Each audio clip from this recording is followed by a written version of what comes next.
Ngikubingelele mlaleli ekhaya, ngiyathemba uyaphila. Uma uqala ukuhlangana naleli khasi noma udibana nalo, bengicela upress lapha usubscribe button ukuze nami ngizokwazi ukugqugqumezeleka, ngikwazi phinde futhi ngikunike ezinye indaba engibuya nazo-ke mayelana nomsholozi. Zithi usazoxoxa nethimba labameli bakhe mayelana nokuxoshwa kwakhe ku-ANC. Iqembu lomkhonto wesizwe lithi umholi walo uJacob Zuma uzoxoxisana nethimba lakhe labameli mayelana nokuxoshwa kwakhe ku-ANC. Lo wayengumongameli unezinsuku ezingu-21 zokuphikisa ukuxoshwa kwakhe.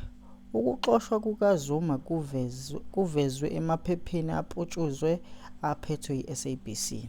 Imibhalo ikhombisa ukuthi ikomidi likazwelonke lokuqondiswa kwezigwegwe le-ANC lithole uZuma enecala lokubukela phansi ubuqotho beqembu ngemuva kokusebenzisa ngokubambisana ne-MK Party.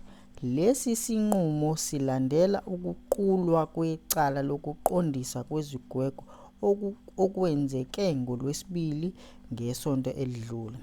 Isikhulumi seqembu le-MK uNhlamulo Mthlela uthi kabasoze bahlehle babukelele lokho akuthatha njengokungalungi okukhulu lomkhokheli wabo. I-MK Party ithi ishaqekile futhi iyadumala ukuthi iputshuziwe imiphumela yekomidi lokuqondisa izigwegwe eliphakamisa ukuthi uZuma axoshwe ku-ANC.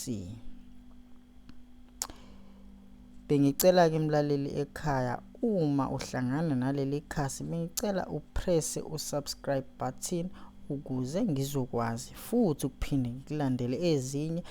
Usale kahle mlaleli ekhaya, ube nosuku oluhle.